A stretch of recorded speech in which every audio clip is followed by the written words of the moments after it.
A billionaire CEO handed over legal custody of his two young children to a complete stranger he met on a city bus, then vanished without a trace. But when the truth about why he did it finally came to light, no one could have predicted the shocking reality.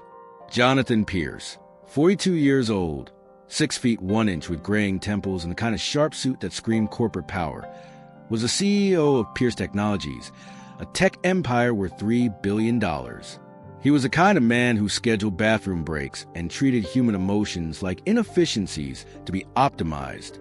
He lived in a penthouse overlooking the city, drove cars worth more than most people's houses, and hadn't taken a real day off in 12 years.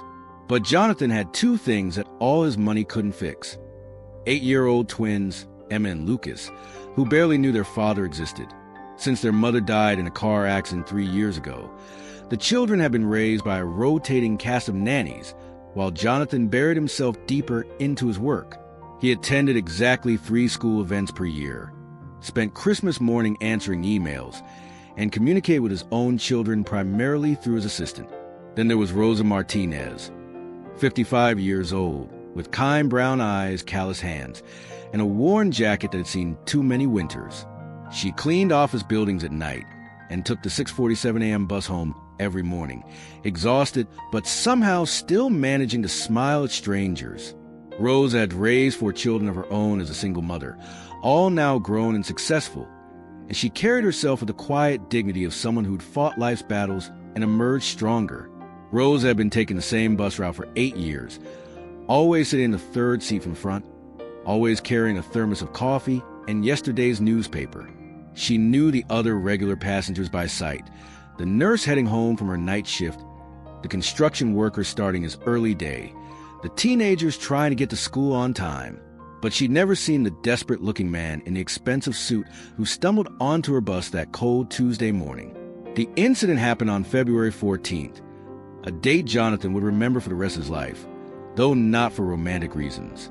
He'd been awake for 36 straight hours dealing with a crisis at his Shanghai facility when his assistant knocked on his office door with news that would shatter his carefully controlled world. "Sir, there's been an incident at the children's school," Margaret said, her usually composed voice shaking. Emma collapsed during recess. "They've taken her to Children's Hospital." The diagnosis was devastating: acute lymphoblastic leukemia. 8-year-old Emma, who looked exactly like her mother with her blonde curls and bright blue eyes, was facing a battle that would require months of intensive treatment, constant care, and the kind of emotional support Jonathan had never learned how to provide. "I don't understand," Jonathan told the doctor, his world tilting off its axis. She was fine yesterday. She ate her breakfast, complained about math homework, seemed completely normal. "Children are remarkably good at hiding symptoms," Dr. Rodriguez explained gently. "But she's going to need her family now more than ever. The treatment will be aggressive, and she'll need someone with her almost constantly for the next 6 months." That's when reality hit Jonathan, like a freight train. He didn't know how to be a father to healthy children, let alone a dying one. He'd built his entire identity around control, efficiency, and emotional distance. The thought of watching his daughter suffer, of potentially losing her like he'd lost his wife, was more terrifying than any corporate crisis he'd ever faced. For 2 weeks, Jonathan tried to manage Emma's treatment like another business problem. He hired the best oncologists, arranged for private rooms, and had his assistant coordinate with the hospital staff. But late at night, when Emma would wake up crying from pain or fear, Jonathan would stand frozen in the doorway, completely paralyzed by his own inadequacy. "Daddy, will you read to me?" Emma whispered one night, her small bald head barely visible above the hospital blankets. I have some important calls to make," Jonathan stammered, fleeing to his phone like it was a lifeline. Lucas, meanwhile, was acting out at school, getting into fights, and refusing to do homework. The boy was angry at the world, at his sick sister, at his absent father, and at the unfairness of losing another parent figure when nannies kept quitting because of the family crisis. Jonathan found himself taking longer and longer routes home from the hospital, sometimes walking aimlessly through the city instead of returning to his empty penthouse. That's how he ended up on the early morning bus, sitting across from Rosa Martinez, looking like a man who'd lost everything that mattered. Rough night? Rosa asked gently, noticing his red-rimmed eyes and wrinkled suit. My daughter is dying, Jonathan said, the words tumbling out before he could stop them. And I don't know how to help her. Rose had seen a lot of pain in her 55 years. But something about this broken man in expensive clothes touched her heart. Tell me about her, she said simply. For the next 40 minutes, as the bus wound through the city, Jonathan found himself talking to this stranger about things he'd never said out loud. About Emma's laugh, about Lucas's drawings, about how he'd failed him as a father, about how terrified he was of watching his daughter die the way he'd watched his wife slip away. You know what your children need most? Rosa said as her stop approached. They need someone who shows up, not someone perfect, just someone who's there. The conversation with Rosa haunted Jonathan for days. He started taking the same bus every morning, not because he needed transportation, but because talking to this woman felt like the only honest thing in his life. Rosa never judged him, never offered empty platitudes, just listened and occasionally shared stories about her own children. When my Miguel had pneumonia, I slept on the hospital floor for 2 weeks, she told him one morning. The nurses said I should go home, get proper rest. But I knew if I left and something happened, I'd never forgive myself. Sometimes being a parent means your comfort doesn't matter anymore. That's when Jonathan made a decision that would shock everyone who knew him. He couldn't be the father Emma and Lucas needed, but Rosa could be the parent they deserved. This woman who'd raised 4 successful children, who understood suffering and resilience, who knew how to show up when things got hard. I want to give you my children, Jonathan told Rosa one morning, pulling out legal documents he'd had prepared.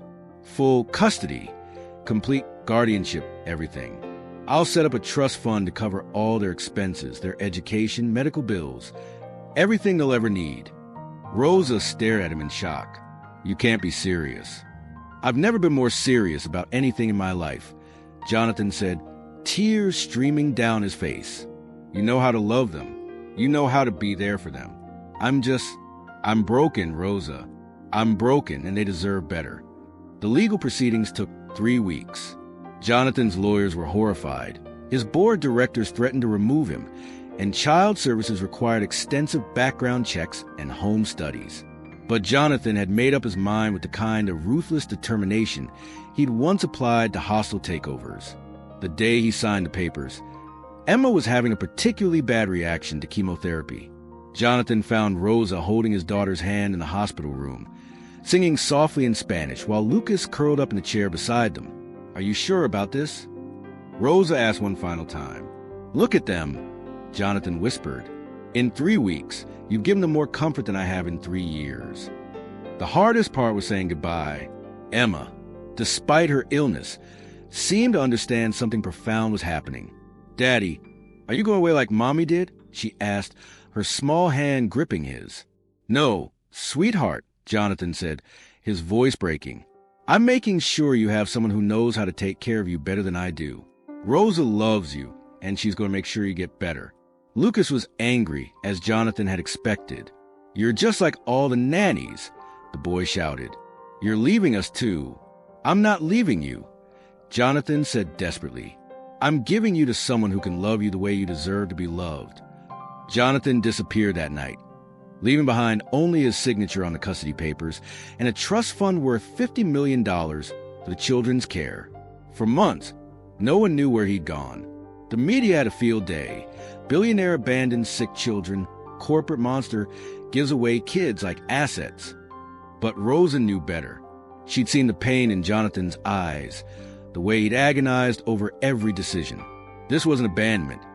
This was the ultimate act of love from a man who finally understood that sometimes loving someone means admitting you're not what they need. Emma's treatment was successful. With Rosa's constant presence, her gentle care, and the stability of a real home, the little girl not only survived but thrived.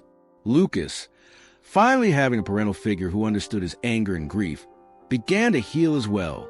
Rosa officially adopted both children, giving them her last name and her unconditional love. 2 years later, Rosa received a letter with no return address. Inside was a photo of Jonathan in work clothes, standing in front of a small school in rural Guatemala. His face was tanned and peaceful in a way she'd never seen before. Dear Rosa, the letter read, I'm teaching English to children whose parents work in the coffee fields. It's the first job I've ever had where success isn't measured in dollars, but in whether a kid learns to read. I think about Emma and Lucas every day. I hope they're happy. Thank you for showing me what real love looks like. Sometimes it means letting go. Rosa never responded to the letter, but she kept it in a frame on her dresser. Emma and Lucas, now 10 and thriving, sometimes asked about their biological father. Rosa always told them the truth. He loved you so much that he gave you to someone who could love you better. The final twist came on Emma's 11th birthday. Among the gift was a package with no sender's name, containing 2 handmade wooden toys, a butterfly for Emma and a race car for Lucas. Inside was a note that simply said, Happy birthday, you are loved. Jonathan had learned the hardest lesson a parent can learn. Sometimes the greatest act of love is recognizing that love isn't enough. Sometimes it takes wisdom, presence, and the courage to put child's needs above your own ego. He had given up everything to ensure his children had what he couldn't provide, a parent who knew how to show up when it mattered most. True love isn't about possession or keeping what we cherish close. Sometimes the deepest love requires the ultimate sacrifice, letting go so someone else can give what we cannot. Real parenting isn't about biology or ownership. It's about ensuring the children in our lives get the love and care they deserve, even if it doesn't come from us. If you like that story, please subscribe for more. Thank you, and until next time.